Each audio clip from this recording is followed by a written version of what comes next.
Mesdames, Mesdemoiselles, Messieurs, bonjour et bienvenue dans cet entretien du jour. Tu es Pierre et sur cette pierre, je bâtirai mon église. Cette célèbre phrase écrite dans l'évangile de Saint Matthieu est prononcée par le Christ à l'apôtre Pierre et en quelque sorte fondatrice de l'église chrétienne et plus précisément même catholique. Mais qui est Pierre? Savons-nous vraiment qui il est et comment expliquer son statut si particulier?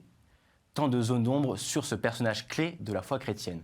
Et pourtant, aujourd'hui, personne ne viendrait remettre en question son importance, sa légitimité. Bref, Saint Pierre, c'est à la fois un mystère et une évidence, et c'est très bien raconté dans ce livre, Saint Pierre, écrit par Christophe Dickès, historien spécialiste de l'Église et du Vatican, et c'est édité aux éditions Perrin. Bonjour Christophe. Bonjour. Alors justement, cet écart entre l'importance de Pierre et la méconnaissance qu'on a du personnage, est-ce que c'est une des raisons qui vous a poussé à écrire ce livre? Non, je pense que la raison pour laquelle j'ai écrit ce livre, c'est ça fait plus de 15 ans maintenant que je travaille sur le Vatican, le Saint-Siège, et un historien est toujours fasciné par les origines, quelles qu'elles soient, les causes. Et la première origine, pour l'Église, bien évidemment, c'est Saint-Pierre. Alors il y a aussi ce que Pierre Nora a appelé l'égo-histoire. Il parlait d'égo-histoire à propos de Philippe Ariès. Et donc il y a une grosse part de moi-même dans ce livre, un cheminement intellectuel. Et je souhaitais véritablement comprendre cette construction, la construction de ce pouvoir autour de Pierre. Et en fait, la construction en elle-même du pouvoir, elle n'est pas suffisante. Il faut véritablement aller avant, comprendre les évangiles, comprendre ce qui est écrit, ce qui n'est pas écrit aussi, parce qu'il y a beaucoup de choses, il y a beaucoup de zones d'ombre, comme vous pouvez le dire. Mais Saint Pierre, c'est le personnage le plus cité de l'Évangile. Après Jésus, il est cité très exactement 154 fois. Alors, est-ce que c'est beaucoup? Est-ce que c'est peu? C'est beaucoup, parce qu'encore une fois, c'est le personnage le plus cité, mais c'est peu à la fois pour l'historien. Donc, il s'agit d'aller à sa rencontre et de lever des zones d'ombre. On me dit souvent, mais qu'est-ce qu'on peut dire de nouveau sur Saint-Pierre? Or, l'historiographie, c'est-à-dire les études en histoire, ont fait énormément de progrès sur son milieu, sur la façon dont s'est construit ce pouvoir pontifical. Et ce sont ces nouveautés historiographiques que je mets en avant dans ce livre. Alors justement, Saint-Pierre, ce qui est intéressant dans ce livre, c'est que quand on regarde le portrait, d'où il vient, qui il est, c'est un homme tout à fait ordinaire par rapport à ce qu'il représente aujourd'hui dans l'histoire de l'Église. Oui, c'est-à-dire que, alors soit on le voit comme un pauvre petit pêcheur à la sauce du 19e siècle, soit on le voit comme un personnage hiératique, comme le montrent les statues romaines, musclé, présentant la nouvelle loi. Non, Saint-Pierre, c'est un personnage qui n'est pas très grand. Saint-Pierre, c'est un personnage qui est un pêcheur de Galilée, donc qui n'est pas comme Paul, c'est pas du tout un intellectuel. Ça ne veut pas dire qu'il n'est pas intelligent, il a une intelligence instinctive, c'est un homme d'action. Il n'est pas vraiment dans la contemplation, il parle souvent au nom des apôtres, c'est pas souvent, tout le temps il parle au nom des apôtres, c'est le porte-parole, c'est en cela qu'il est aussi le premier apôtre, il est toujours cité le premier dans les textes, mais dans son quotidien, si vous voulez, c'est un personnage qui est un pêcheur de Galilée. Il travaille en coopérative avec les fils de Zébédée, avec son frère André, avec les fils de Zébédée, Jacques et Jean. Il a un bateau qui peut accueillir jusqu'à une quinzaine de personnes. C'est important. Il a tout type de filets. Il pratique tout type de pêche, la pêche à la ligne, la pêche à l'épervier. Je pense que les téléspectateurs africains la connaissent. C'est une pêche très classique qui consiste à envoyer de façon solitaire un filet à la main et de le ramener. Il faut distinguer cette pêche à l'épervier de la pêche à la senne avec des très longs filets, et ces longs filets sont faits pour la pêche en eau profonde. Or, tous ces éléments sur la pêche nous montrent que ce n'était pas un pauvre pêcheur, je le place plutôt dans le bas de la classe moyenne. Et dans le bas de la classe moyenne, comme toute époque, eh bien, on rechigne un peu à payer des impôts. Et qui représente les impôts à l'époque dans cette partie du monde? Eh bien, c'est l'Empire romain. Et donc, dans les raisons pour lesquelles Saint-Pierre suit Jésus, il y a à la fois des raisons politiques, il y a bien sûr des raisons religieuses, mais aussi des raisons politiques. C'est-à-dire qu'il pense que Pierre, comme beaucoup, pense que le Messie est là pour bouter en quelque sorte le Romain en dehors de la terre d'Israël, qui est une terre sacrée. Donc il y a une démarche politique et une démarche spirituelle, même si vous voulez, à l'époque, ça n'a aucun sens de séparer le politique et le spirituel, ils sont complètement imbriqués. Alors, dans votre livre, il y a aussi un fort intérêt pour non seulement les écritures, reconnues ou non reconnues par l'Église, mais aussi les arts, les représentations, les statues, les peintures, etc.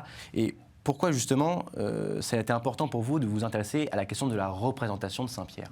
Mais vous voyez, dans ce que vous dites, vous parlez des évangiles du Nouveau Testament, où il est effectivement très cité, mais il est aussi très présent dans ce qu'on appelle les textes apocryphes. Les textes apocryphes, ce sont d'autres évangiles, d'autres textes, d'autres lettres qui ont été écrites par des communautés chrétiennes. Or, ces textes n'ont pas été reconnus par le canon, par l'Église, qui se forme tout au long du XIXe siècle. À un moment, les différents évêques fixent en quelque sorte les textes canoniques. Mais ça ne nous empêche pas de voir dans les textes apocryphes la façon dont on se représente Pierre. Et cette représentation, elle est extrêmement importante. Donc il y a à la fois le Saint-Pierre historique et le Saint-Pierre dans l'histoire des représentations. Et dans l'art, effectivement, il apparaît pour la première fois sur une fresque en 250 dans une église qui se situe à Doura Europos, qui est à l'est de la Syrie, qui a été trouvée en fait au début du XXe siècle. Et on le voit sur une fresque. On voit sur cette fresque l'épisode en fait de la marche sur les eaux, où Pierre rejoint Jésus. Il n'a pas peur de rejoindre Jésus dans un premier temps, puis tout d'un coup il se met à douter et non pas il tombe, mais il s'enfonce et Jésus le prend et lui dit « Pourquoi tu as douté ?» Mais il y a aussi les tombeaux, si vous voulez. Au IVe siècle, quand le christianisme est reconnu par l'Empire et par Constantin, et bien peu à peu se mettent en place un monde artistique, un monde paléochrétien,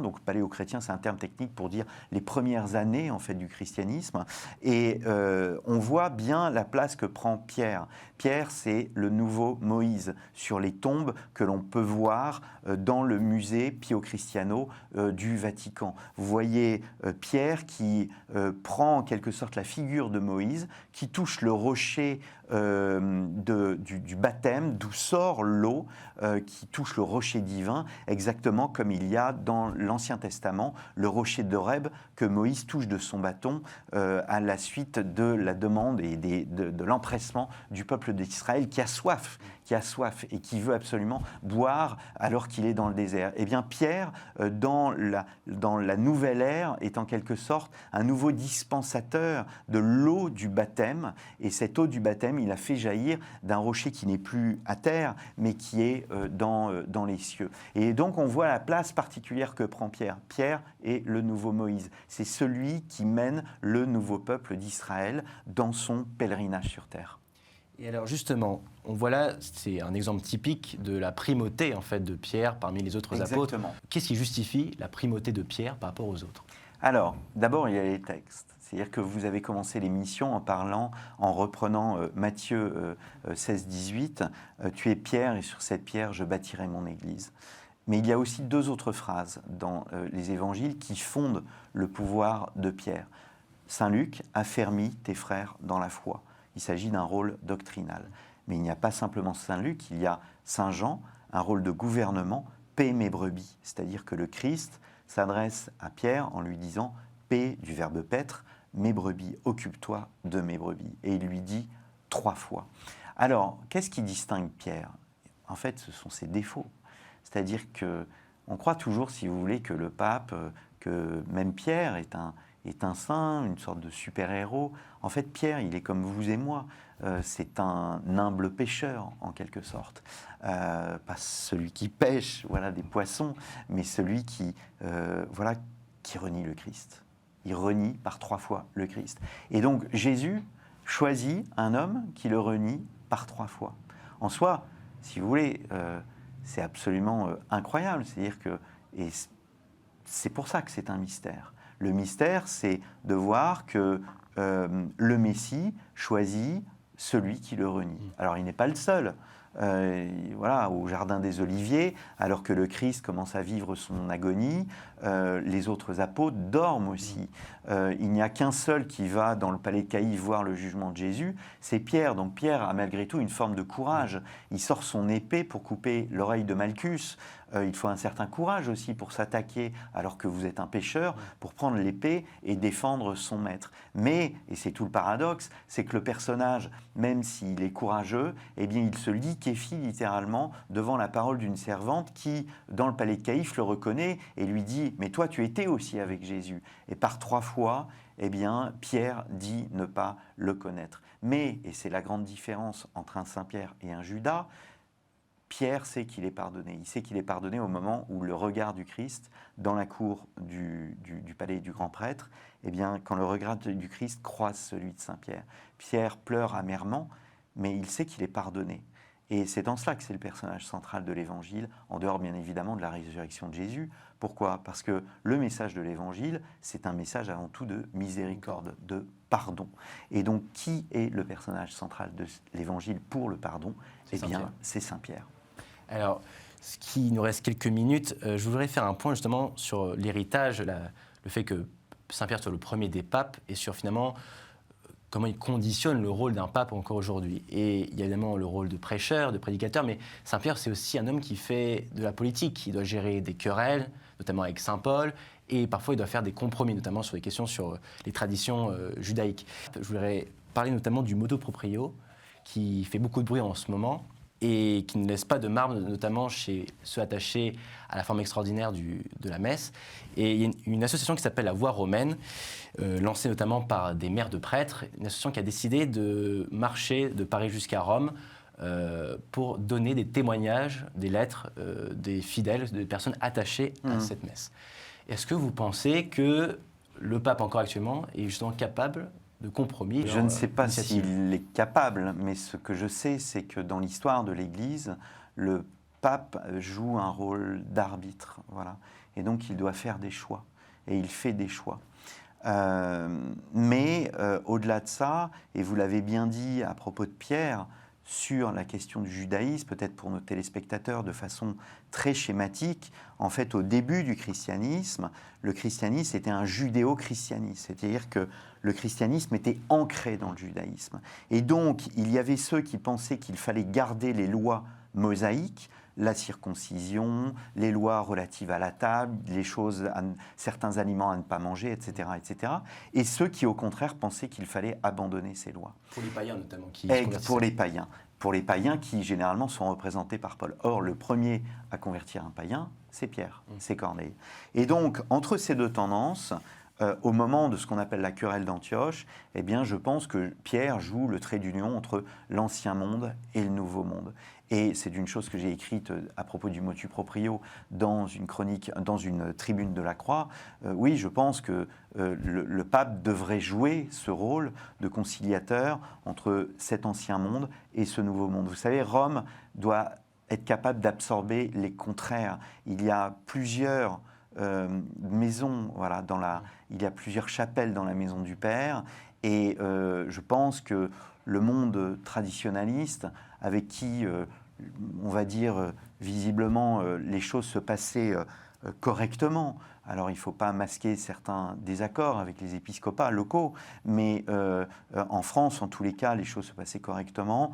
Moi, personnellement, j'ai été surpris d'une telle dureté de la part de Rome et du fait qu'ils ne prennent pas en compte notamment ce que les évêques français en ont dit, à savoir que les choses se passaient correctement. Là, on a une véritable restriction, on a des obligations nouvelles, alors que c'est un corps qui était vivant, c'est un corps qui se développait, qui donnait de bons fruits, et qui va, pire que ça, donner des problèmes de conscience à différents prêtres qui ont été convertis dans cet environnement et qui devront à un moment faire un choix. Et si Rome leur dit de faire un autre choix, ils vont devoir faire face, non pas se renier, mais faire face à un véritable problème de conscience que pose la lettre de Rome. Et le problème, c'est vraiment ça, c'est-à-dire la lettre. Je pense qu'il faut un peu de flexibilité, il faut un peu d'esprit plus que de lettres. Écoutez, on va terminer sur ces mots-là. Merci beaucoup Christophe Dickès. Merci à vous. Je profite de votre présence pour saluer la mémoire d'une de vos références qui a servi à ce livre. Alors, plus qu'une référence, c'est une très grande historienne, oui. Marie-Françoise Basselès, qui a étudié le christianisme primitif, qui était une des plus grandes historiennes que l'on avait de sa génération, et malheureusement... Qui est décédée le 29 janvier dernier. Et qui est décédée le 29 janvier dernier. Il faut lire ses livres. Son dernier livre, paru chez Artege, je crois, c'était sur l'église de Maisonnay, dont on a beaucoup parlé au moment du confinement, parce qu'on se retrouvait dans les maisons. Eh bien, je vous invite aussi à lire du coup Le Saint-Pierre de Christophe Dickès, édité aux éditions Perrin.